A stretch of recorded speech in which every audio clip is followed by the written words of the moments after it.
जय Maharashtra public, good morning, शुभ सकाळ. मी तुमच्या सर्वांच्या लाडका मोकळे निलेश शेठ. तर तुमचं पुन्हा एकदा सहर्ष स्वागत आहे आपल्या युट्यूब चॅनलमध्ये. चला मग बघूया आजच्या घडामोडी.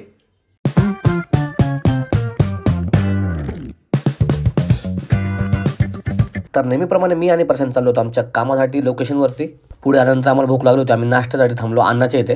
त्यानंतर आलो आम्ही आमच्या मेन लोकेशनला. मुलांना भेटलो, हाय बाय केलं, गुड मॉर्निंग केलं. त्यानंतर केली आम्ही आमच्या डान्स प्रॅक्टिसला सुरुवात. कारण की एवढा लोड वाढला ना मित्रांनो, कारण की 19 तारखेला आमचं गॅदरिंग आहे. त्यामुळे ना आम्हाला आत्ताच सुरुवात करायची आहे. त्यामुळे आम्ही मोक्कर डेमो घेतोय आता मुलांकडून करून. खरं म्हणजे ह्या भावाकडे बघून मला माझ्या लहानपणीची आठवण येते. कारण की मोक्कर रडतो भाऊ, मोक्कर म्हणजे मोक्कर रडतोय. मला मम्मी का जायचं मग त्याला दिली 9ची नोट आणि फुल डेमो दिला. भाऊ झाला खुश. भाऊला म्हणा चल डान्स करा आता लवकर, चल बरं. त्यानंतर झाला आमचा डान्सचा बॅकअप. साक्षी म्हणजे सर मला गाडीच भेटत नाही, तुम्ही चला सोडायला. मग काय आता साक्षीने आम्हाला डेमो दिला. म्हणलं साक्षीला सोडायला जाऊयात. आणि स्वप्न शेटचं पण काम होतं पुढं. चला म्हणलं साक्षी येतो सोडायला. साक्षीला सोडलं. साक्षी मोक्कर खुश झाले ना, मोक्कर हाय बाय करायला लागली. त्यानंतर आम्ही आलो. स्वप्न शेटचं काम होतं लवळे गावामध्ये स्वप्न शेटचं काम केलं. पुढे येऊन बघतो तर काय आजींची गाडी बंद पडली. मग स्वप्न शेटला म्हणलं आजीला थोडंसं गाडी चालू करून दे बरं. स्वप्न शेटने गाडी चालू करून दिली. तिथून पुढे मी आणि स्वप्न निघालो आनंद घेत आमच्या घराच्या दिशेने. पुढे येऊन बघतो तो काय रस्त्यात सापाचं पिल्लू पडलं होतं मित्रांनो. माता म्हणलं काय करायचं, मी तर घाबरलो होतो मोक्कर. पण नंतर घेतली काठी आणि त्याला थोडंसं रस्त्याच्या कडेला ठेवू म्हटलं. तरी पण माझी हिंमत होत नव्हती मित्रांनो त्या सापाला पकडायची. की मला असं वाटलं काय बाबा मिळालाय पण जिवंत होता साप. तरी पण मी डेमो एवढा खतरनाक घेतला. म्हटलं आता काय व्हायचं ते होते भाऊ, सापाला वाचवणार भाऊ ना मी. कारण कसं आहे सर्प मित्र नाही पण थोडंसं हेल्प करावं पाहिजे. निसर्ग मित्र म्हणतात ना, तसं काहीतरी करायला गेलो जीवासंमध्ये. आणि भावानं थोडंसं व्हिडिओ वगैरे काढला. म्हणतात तुम्हाला पण दाखवला बघा भाई मी साप पकडलाय. तिथून पुढे मस्त की त्याला घेतला.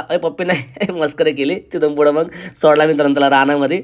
आणि मी निघालो आमच्या घराच्या दिशेने. स्वप्न शेटला म्हणलं स्वप्न शेट आपलं घर जायचं, तुम्ही इकडे कुठं आणलंय. मला स्वप्न शेट म्हणलं तू चल तर भावा तुला दाखवतं गंमत. म्हणलं काय गंमत आहे दाखव बरं. बघतो का भाई स्वप्न शेटने केला ना फ्लॅट बुक. म्हणलं मग मी मोक्कर खुश. मग मी काढला फ्लॅटचा व्हिडिओ. स्वप्नील शेटला म्हणलं स्वप्नील शेट चला फ्लॅटचा डेमोचा व्हिडिओ काढूया. कारण की हा डेमोचा मित्रांनो म्हणजे डेमो म्हणजे दाखवण्यासाठी हा फ्लॅट आहे तुम्हाला. आपला डेमो वेगळा आणि हा डेमो वेगळा आहे. तुम्ही पाहू शकता मित्रांनो हा खतरनाक असा फ्लॅट आहे इथं. त्यानंतर काय मोक्कर भूक लागली म्हणून गेलो नाही खऱ्या बिर्याणी घेतली पार्सल आणि निघालो आपल्या घराच्या दिशेने. मग काय बिर्याणी वगैरे खाऊन झाली. म्हणलं स्वप्नील शेट परत कुठं जायचं. आता स्वप्नील शेटने फोन केला चला भावा आपल्याला एका कामानिमित्त परत जायचं बाहेर. मग काय फायनल लोकेशनला पोहोचलो आणि स्वप्नील शेटचं काम काय आहे ते पटापटा उडकून घेतलं मित्रांनो. कारण मला जायचं होतं प्रमोशनला. फायनली मी आमच्या प्रमोशनच्या ठिकाणी आलो. तुम्ही म्हणताला दररोज हा इथेच येतोय. नाही फायनली आज प्रमोशन होणार आहे. कारण की मित्रांनो तुम्ही बघू शकता आतमध्ये खतरनाक असं कॅप आहे मित्रांनो. आतमध्ये खतरनाक म्हणजे टॉप लेवलचं आहे. खतरनाक म्हणजे सांगायलाच नको मित्रांनो. 7 इंच कॅप आहे जे की आपल्या भुकुम माहिती आहे तुम्हाला भुकुम ते आपल्या HP पंपाच्या समोर.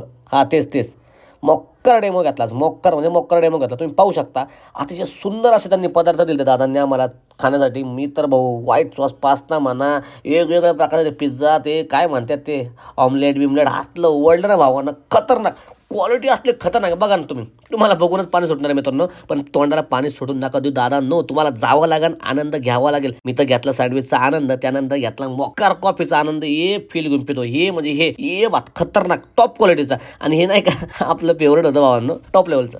नमस्कार मित्रांनो, तर अशा रीती आपण आजचा ब्लॉग इथे एंड करतोय. भेटूया पुढच्या भागामध्ये. चला गुड नाईट, जय महाराष्ट्र.